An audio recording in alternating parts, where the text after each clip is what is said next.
Bonjour à toutes et à tous et bienvenue dans ma nouvelle vidéo. Donc aujourd'hui je suis super contente de vous retrouver pour une nouvelle vidéo un petit peu sur le thème des mamans et des bébés. Donc comme vous avez pu voir dans le titre, j'ai dit que je serais une maman parfaite, mais en fait c'est pas vrai du tout, je ne suis pas du tout une maman parfaite. Je voulais vous parler justement des choses que je ne fais pas parfaitement du tout. Avant d'avoir un enfant, je me promettais de ne pas faire ça ou de faire certaines choses d'une certaine manière, et il s'est avéré une fois que je suis devenue maman que tout est tombé en mille morceaux et que je me suis trouvée en fait à improviser la plupart du temps. Je vais vous parler un petit peu de ça, juste un petit peu on va dire, je pense, pour déculpabiliser un petit peu tout le monde, parce qu'on n'est pas parfaite, personne ne l'est, on peut pas être des mamans parfaites tout le temps, en tout cas moi je ne le suis quasiment jamais je crois, je fais de mon mieux, mais voilà, tant qu'on l'on donne de son mieux, je pense qu'on sera toujours les meilleurs parents du monde pour nos enfants. Je vais vous dire un petit peu tous les petits points que je n'ai pas fait pendant cette dernière année avec mon fils Nolan. On va commencer tout de suite, donc c'est parti. Donc première chose que je m'étais promise de ne pas faire et que je fais, c'est que je n'utiliserai jamais de lingette pour bébé et que j'allais utiliser uniquement de l'eau, du coton et du liniment. Enfin, vous savez, je sais pas si vous avez entendu parler du liniment, c'est quelque chose on va dire de très naturel, c'est fait avec 50% d'eau de chaux et 50% d'huile d'olive, donc je pense qu'il n'y a rien de plus naturel, après ça dépend où vous l'achetez bien sûr, mais moi j'essaye de prendre, à chaque fois que je vais en France, j'en achète chez Biocop. J'ai fait ça les 3 premières semaines de sa vie, on va dire. Et après j'ai un petit peu abandonné le truc, enfin pas abandonné, j'utilise toujours un petit peu du liniment, mais j'ai acheté des lingettes. Alors pourquoi je ne voulais pas utiliser de lingettes, c'est parce qu'en fait j'avais regardé beaucoup d'émissions, vous connaissez, vous savez, la maison des maternelles, ce genre d'émissions comme ça, où on vous bourre le crâne comme quoi les lingettes c'est pas bien, c'est plein de pesticides, c'est plein de conneries à l'intérieur. Moi j'étais super d'accord avec ça, je me suis dit jamais j'utiliserai ça pour mon fils, j'ai trop peur des perturbateurs endocriniens. En plus que moi j'ai des problèmes hormonaux, donc je me suis dit ça se trouve je vais lui passer mes problèmes hormonaux et ça va être encore pire pour lui. Et je me suis dit voilà, jamais j'utiliserai de lingettes parce que je veux pas qu'il ait ce genre de choses. Et il s'est avéré que mon fils a eu ses premières explosions de caca. Et après les premières explosions de caca, je me suis dit bon, je vais quand même acheter un pack de lingettes parce que c'est quand même vachement utile et j'ai pas à chaque fois à aller chercher de l'eau, prendre du coton. Je sais que c'est pas, voilà, ça demande pas beaucoup de choses à faire, mais si votre fils ou votre enfant est plein de caca et que vous prenez une coton, vous trempez dans l'eau, après tout le caca va aller dans l'eau, donc vous êtes obligé de rechanger et de revenir avec une eau propre. Voilà, ça infini. Moi j'ai pas un évier qui est tout juste à côté de sa table à langer, c'est dans sa chambre, nous sa table à langer et l'évier est à peut-être 5 mètres, mais bon c'est pas non plus si près que ça quoi. Donc j'ai investi dans des lingettes et j'ai commencé à les utiliser, je crois, lorsqu'il avait à peu près un mois. Je m'en veux de le faire, je m'en veux toujours de le faire, mais voilà, malheureusement c'est beaucoup plus utile, c'est beaucoup plus rapide et je me dis que je préfère que mon fils ait un petit peu, on va dire, de perturbateurs endocriniens sur lui, qu'il n'attrape froid si jamais je mets, on va dire, 20 ans à lui changer la couche, à le laisser tout nu sur sa table à langer parce qu'il est couvert de caca. Voilà. Sinon je le mets sous la douche, hein, ça marche aussi très bien, mais au départ quand il était vraiment tout bébé, je pouvais pas vraiment le mettre comme ça sous la douche comme ça, alors qu'il était plein de caca, c'est pas vraiment très cool pour lui. Là maintenant je le fais parce qu'il adore la douche, donc lui il est plutôt content quand ça arrive. Je disais que j'avais jamais utilisé de lingettes et maintenant je les utilise et c'est pas bien. Sur le même registre, alors avant d'avoir Nolan encore, on a des amis en fait qui ont eu un enfant un an auparavant, donc un an avant nous, et ils utilisaient des couches lavables. Et moi j'ai trouvé ça génial, je me suis dit que l'idée était géniale, que niveau écologie c'était super, que niveau aussi perturbateur endocrinien c'était génial parce que ce sont juste des couches en coton, on insère un petit truc absorbant, mais ça peut être jeté, c'est biodégradable, donc même si on jette que ça, c'est moins grave que des couches elles-mêmes. Et je me suis dit allez, je vais en acheter, je vais faire ça et tout, j'avais même mis sur ma wishlist de bébé. Et Nolan est né. Et je me suis dit, avant que Nolan naisse, je me suis dit bon, je vais quand même on va dire utiliser des couches jetables pour les premières semaines de sa vie, parce que étant donné que je n'ai jamais vraiment changé de couche de ma vie, je me suis dit ce sera peut-être un peu plus facile pour moi au début de m'adapter à ça. Ce que j'ai fait, donc j'ai essayé d'acheter des couches, je crois que c'était des couches de la marque Beaming Baby, qui sont des couches je crois 40% recyclables, qui peuvent être recyclées à 40%, parce que normalement les couches normales ne se recyclent quasiment pas du tout je crois. Donc je les avais achetées, je les avais trouvées pas trop mal, malgré je trouvais quand même qu'elle fuyait vachement.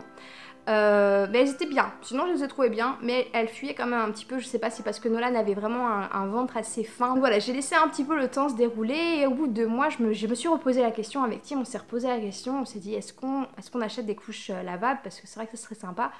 Mais en même temps, je me suis rendu compte que voilà, je n'avais plus de temps. Je prenais beaucoup de temps à m'occuper de Nolan lui-même. Et j'ai pensé à la chose et je me suis dit, est-ce que tu as le temps aussi de laver les couches lavables, les étendre? Étant donné que je n'habite pas dans un pays chaud, voire très humide et assez frais, et moi chez moi mon linge met 3 jours à sécher. Est-ce que je sèche à l'intérieur? Parce que dans mon jardin malheureusement que je sèche dehors ça séchera jamais non plus parce que c'est toujours très humide. Donc je me suis dit est-ce que c'est vraiment tu te sens de laver des couches lavables et laisser sécher pendant 3 jours sur l'étendage? Et voilà, ça allait être infernal, ça allait être un cycle infernal. Donc je me suis dit, on va peut-être abandonner l'idée des couches lavables. Donc maintenant on utilise des couches de chez Aldi qui sont de la marque Mamia je crois. Enfin bref, ce sont les couches les moins chères du marché mais qui sont aussi très très bien, moi je les aime beaucoup. Après bien sûr niveau perturbateur endocrinien, je suis d'accord, c'est pas le top, c'est pas le mieux. Mais malheureusement c'est aussi un très gros budget. On fait avec nos moyens, étant donné qu'en plus on vivait avec que le salaire de Tim et moi ma toute petite voilà, pension maternité qui s'élevait à même pas 500 livres par mois. Donc il fallait déjà qu'on paye les factures là-dessus avec le salaire de Tim et ma petite pension. On n'avait pas vraiment les moyens de se payer des couches ultra biodégradables et ultra safe pour notre enfant. J'aurais aimé le faire mais malheureusement le temps est vraiment précieux et c'est vrai que je me suis dit est-ce que tu veux vraiment passer ta vie à laver des couches? Voilà, mais je me suis dit non. Autre chose, lorsque Nolan a eu 6 mois, j'ai commencé, comme vous avez dû voir dans une de mes vidéos, je vous montrais un petit peu ma journée. Je vous réfère à celle-ci si vous ne l'avez pas vue. En fait, j'ai commencé à lui donner à manger donc de la nourriture, donc des purées et tout. Et c'est vrai qu'en fait, j'ai commencé en fait à les faire moi-même. Je me suis juré tout le temps, je ferai moi-même ces purées. C'est moi qui cuisinerai pour lui, j'achèterai jamais de trucs industriels et tout pour lui parce qu'on sait pas trop ce qu'ils mettent dedans. Donc j'ai commencé à lui donner en fait des purées et tout, mais c'est vrai qu'en fait moi j'avais un robot à la maison, donc un robot assez bien, mais lorsque je mixais quelque chose, et ben il restait toujours en fait des tout petits morceaux, mais vraiment minuscules quoi. Mais enfin que pour moi je pensais que ça allait fonctionner. Mais il s'est avéré qu'une fois, un jour, Nolan avait le rhume, donc il avait beaucoup de mal à respirer par le nez, et donc je lui ai donné à manger de la purée qui était quand même assez compacte avec un tout petit peu de petits morceaux, c'était juste de la pomme de terre, et il s'est mis à s'étouffer là-dessus. Et j'ai cru que j'allais mourir sur place parce qu'il était en train de s'étouffer. Heureusement j'ai réussi on va dire à le débloquer en lui tapant dans le dos et en lui faisant vous savez ce qu'il faut faire pour déboucher un bébé malheureusement. Il allait bien, il allait très bien, ça a duré peut-être 10 secondes même pas, mais bref c'était les 10 secondes les pires de ma vie. Et je me suis dit bon mon gars c'est fini, je ne te fais plus à manger parce que ça va pas du tout. Donc je vais commencer à lui acheter en fait des choses, pas des plats préparés mais si des purées en fait préfaites. Alors je me suis ruinée là-dessus parce que je lui achetais on va dire le meilleur du meilleur, je sais pas si on peut appeler ça, mais j'essayais d'acheter toujours des marques super haut de gamme où c'était vraiment tout bio dedans, que lorsque la liste des ingrédients ça me disait exactement le pourcentage de ce qu'il y avait à l'intérieur. Je me suis ruinée, j'ai dû dépenser des centaines de livres là-dedans pendant jusqu'à ses, on va dire 9 mois, de 6 à même un peu plus quoi. Jusqu'à qu'il ait ses premières dents en fait, j'ai fait ça. C'était très bête de ma part de faire ça et maintenant je pense quand j'y repense, je me dis c'est des stupides parce que j'aurais pas dû le faire, j'aurais dû continuer à cuisiner moi-même et là maintenant actuellement je lui achète plus du tout de trucs industriels, c'est juste moi qui le cuisine parce que maintenant il a des dents, il peut mâcher donc il y a moins de chances qu'il puisse s'étouffer sur quelque chose.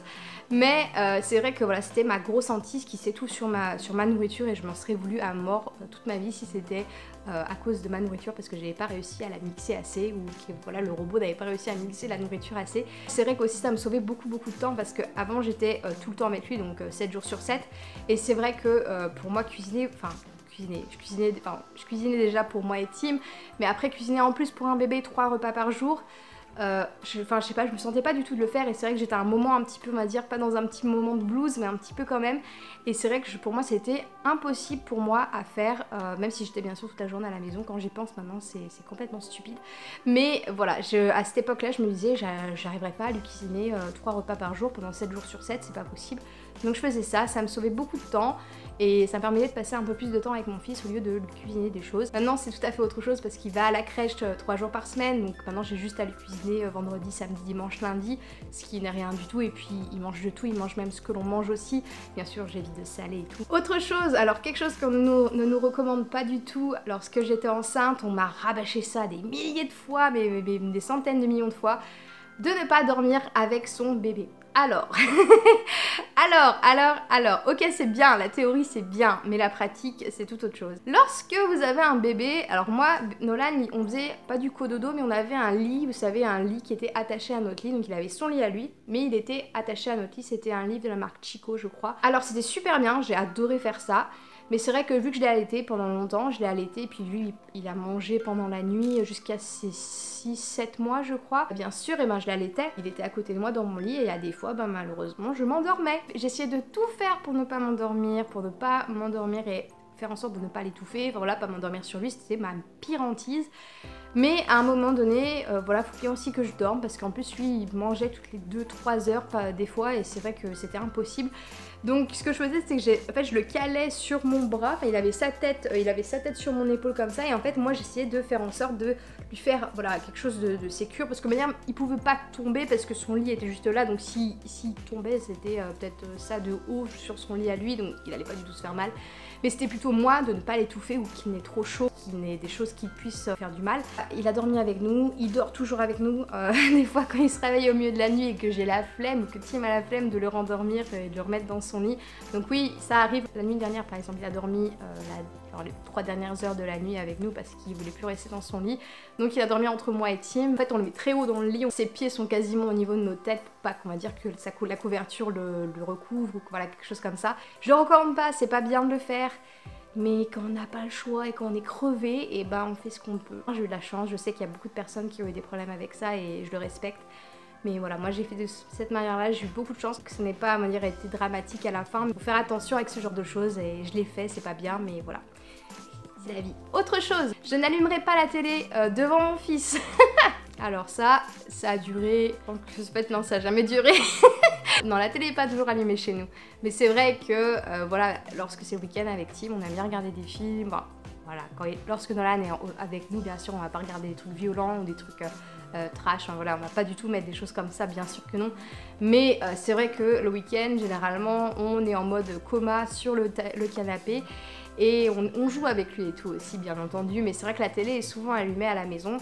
On essaie d'éviter la chose, ou lorsqu'elle est allumée, on essaie de le mettre sur Peppa Pig ou quelque chose qui soit de son âge. Mais voilà, c'est quelque chose que je m'étais juré de ne pas faire parce que je sais que les écrans, c'est pas du tout bon pour un enfant, pour un bébé et tout. Et qu'ils sont très très exposés à ça et j'en suis tout à fait confiante. Je me suis promis, ça par contre c'est quelque chose qu'on s'est promis avec Tim et qu'on va faire. Il n'aura pas de tablette, ça c'est clair et net. On a dit pas de tablette pour lui parce que voilà. Il est déjà bien exposé avec la télé, il sait déjà comment fonctionne mon téléphone. Et pourtant, je lui laisse pas, mais c'est lui qui me le pique à chaque fois. Dès que je laisse mon téléphone posé quelque part, hop, il le chope. Et il sait l'ouvrir. Et avec son doigt, il fait comme ça. Bah, il sait pas l'ouvrir, enfin, il sait pas, on va dire, le mettre en route. Enfin, voilà, faire en sorte de faire mon mot de passe. Ça serait vraiment fou, ça. Mais il a compris qu'il faut utiliser son doigt et qu'il faut pousser sur l'écran pour que quelque chose arrive. Donc il a 14 mois, ouais, vous savez ça fait peur. Mais bon, voilà, donc je me suis promis que la télé ne serait jamais allumée et j'ai complètement loupé ça. Et c'est vrai que je m'en veux un petit peu parce que c'est vrai que c'est pas bien pour lui d'être devant des écrans. Mais maintenant, c'est vrai qu'il adore regarder des fois Peppa Pig, je laisse regarder lorsque j'ai besoin de vider le lave-vaisselle parce que j'ai pas envie de l'avoir dans les pattes parce que monsieur adore rentrer à l'intérieur du lave-vaisselle lorsque j'ai le dos tourné et que je suis en train de le vider. Donc je le mets devant Peppa Pig pour qu'il soit en sécurité loin de moi lorsque je fais ça. Mais voilà, ça dure jamais très très longtemps, ça dure peut-être quoi, 10-15 minutes, mais après je le reprends tout de suite avec moi et on joue, on fait autre chose. Mais voilà, c'est quelque chose que j'ai fait. Dernière chose, mais il y en a encore beaucoup d'autres, mais je les ai pas toutes citées, je resterai calme avec lui. Il faut savoir que Nolan est un bébé adorable bien sûr, mais un bébé qui est déjà très têtu et déjà qui sait ce qu'il veut, enfin on va dire... telle mère, tel fils et tel père, tel fils, on va dire aussi, donc il a le double de nous, donc c'est encore pire. Il est déjà pas colérique, on peut pas dire qu'il est colérique, mais il sait déjà ce qu'il veut et il te le fait comprendre que si ça se passe pas comme il veut, eh ben, il est pas content.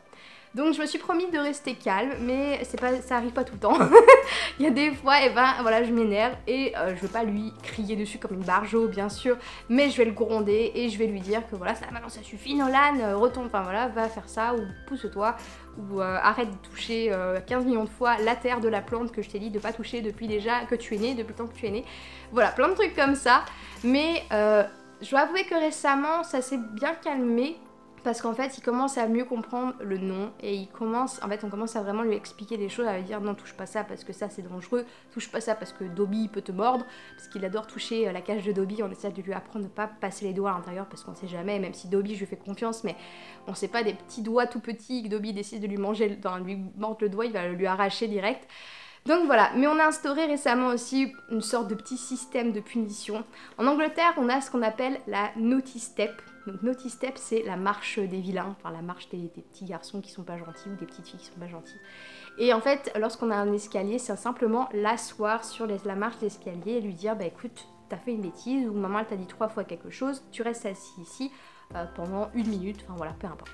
Je sais, il a que 14 mois, mais on essaie déjà d'instaurer ça parce que il est déjà très têtu et il comprend non, il sait très bien ce que c'est que non, il sait très bien que non, ça veut dire non. Mais quand je lui dis non, il se retourne vers moi et il rigole. Donc vous voyez, ça veut dire tout à fait ce que ça veut dire, il sait très bien ce que ça veut dire. Donc j'assois sur cette Naughty Step maintenant, donc ça m'évite de crier, de lui crier après lui et lui dire non il faut pas faire ça, c'est pas bien et tout. Donc maintenant quand je lui dis 3 fois la chose, je l'assois sur la Naughty Step. Et il se reste pas toujours assis, faut pas croire, hein. Je suis obligée de le tenir pour pas qu'il saute parce qu'il veut partir de là. Mais voilà, j'essaie de lui faire comprendre que ça c'est une petite punition parce qu'il a pas écouté ce que je lui ai dit 3 fois. Et voilà, donc j'essaie d'instaurer ça un petit peu jeune, mais au moins avec le temps peut-être qu'il comprendra que voilà, il y a des choses qui sont dangereuses dans la maison. Donc bon, après ça reste un bébé, je suis consciente qu'il ne comprenne pas tout à fait ce qui se passe, mais j'ai l'impression qu'il comprend quand même un petit peu ce que je dis, donc en tout cas j'espère. Mais voilà, pour dire que je ne suis pas toujours calme, non, ça m'arrive de perdre mon sang-froid. Lorsqu'il était tout bébé et qu'il se mettait à pleurer pendant des heures, il m'est arrivé plusieurs fois où j'ai dû le poser dans son lit et partir de la pièce. Je ne l'ai jamais secoué, je ne lui ai jamais fait le moindre mal. Mais je suis partie de la pièce, je l'ai laissé dans son lit en sécurité et je suis partie de la pièce, m'isoler pendant peut-être 10 minutes, même s'il continue à crier. Mais vaut mieux faire ça que de péter un boulon sur son enfant, se mettre à le secouer ou peu importe, voilà. Bon, c'est horrible de dire, mais c'est vrai que des fois je peux comprendre que des gens puissent péter un plomb lorsque son enfant crie pendant des heures et des heures sans s'arrêter. Après bien sûr c'est pas la faute de l'enfant, bien évidemment c'est un bébé, il fait ce qu'il peut pour s'exprimer, mais voilà. Ça m'est arrivé voilà, de le laisser dans sa chambre et de partir pendant 10-15 minutes parce que je pouvais plus, je supportais plus, et prendre un peu le temps de souffler et de me relaxer jusqu'à que je revienne le voir, et là j'étais en de meilleure disposition pour m'occuper de lui. Oui, je l'avoue, oui, je dis sur YouTube que voilà, ça m'arrivait de péter les plombs, mais voilà.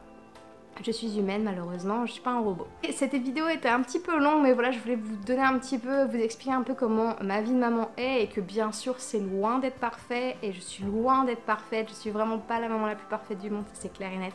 Mais je fais de mon mieux en tout cas, mon fils sait que je l'aime. Tim aussi fait de son mieux, on fait vraiment de notre mieux, donc je pense que du moment où vous faites du mieux que vous pouvez, et ben vous êtes des parents formidables, donc c'est tout ce qui compte. J'espère que cette vidéo vous a plu, n'oubliez pas de laisser un petit like sous la vidéo si c'est le cas, de vous abonner à la chaîne, et puis surtout, voilà, je vous dis à la semaine prochaine et j'espère que vous vous portez bien. Je vous embrasse très très fort, à bientôt. Ciao!